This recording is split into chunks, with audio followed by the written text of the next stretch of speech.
Alright, hey guys, just want to do a quick video comparing the original Polaroid OneStep versus the new Polaroid Originals OneStep 2.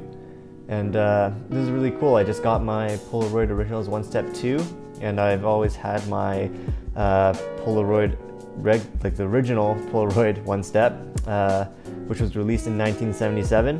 When Polaroid Originals decided to release a camera, their first camera they released was this Polaroid OneStep 2, and as you can see in these side-by-side shots, that it's like the rebirth of the original OneStep.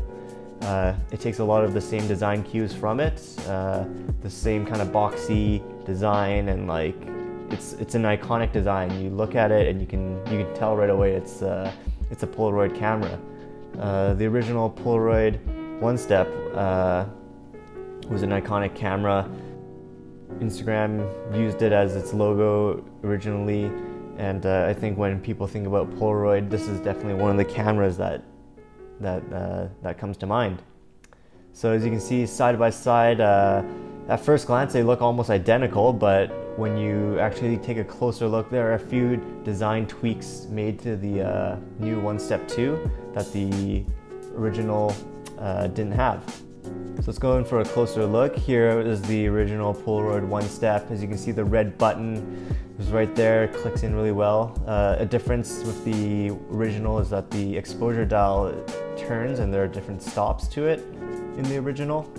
The new one isn't like that. So I guess you can kind of finesse it a little bit more in the original. There's a few different stops. The lens is again fixed. It's a plastic lens.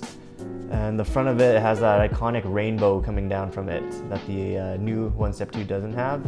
And now we pop open the side.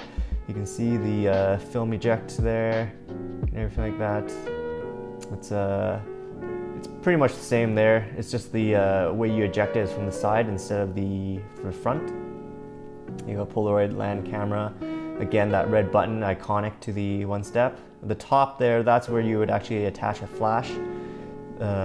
And then now to the back, you can see the viewfinder is different. It's way smaller and it kind of protrudes out like this. The Polaroid original OneStep 2 isn't like that. And the straps, you can see the straps go in the back, and they're actually stuck on there. You can't remove it, which is kind of weird. The film counter on the right there. In the bottom, there's no tripod stand. In the bottom, there's no tripod hole. Now just the front of it, there you go. The weight of it's actually quite light without film. It's just plastic, the whole thing's plastic.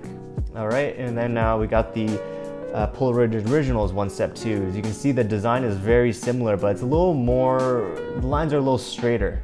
And you can see there's a flash at the front, and it's they kind of cleaned up the design a little bit. There's no rainbow at the front going down from the lens. And you can see it still looks great. The film ejects on the front instead of the side. It's all right. And here you go, we'll open it up for you. And yeah, there you go, I got some film in there right now, so we're not gonna take that out, but there's still the rollers and everything, information in there. And yeah, the design is just, I think they did a great job of just modernizing the design. The exposure dial is now just simplified, brighter or darker. And you go to the bottom, now they have a tripod hole, which is great. You can just attach this to a tripod, use a self-timer. It's pretty awesome. Just going to the back, you can see there's the strap lugs. You can actually take the strap off, which is nice. And the big design change in the back is that there's no protrusion for the viewfinder. There's an on and off button. There you go, now it's on. See the light blink, turn it off, and there you go. The top is where your film counter is. There you go, 8 shots. And yeah, all around it's just a really clean design. I think they did a great job of it. And it still reminds me of the original OneStep, so they did a good job. The viewfinder, see, is a little bit bigger. There's no protrusion. It's kind of more flush, more streamlined. And there you go.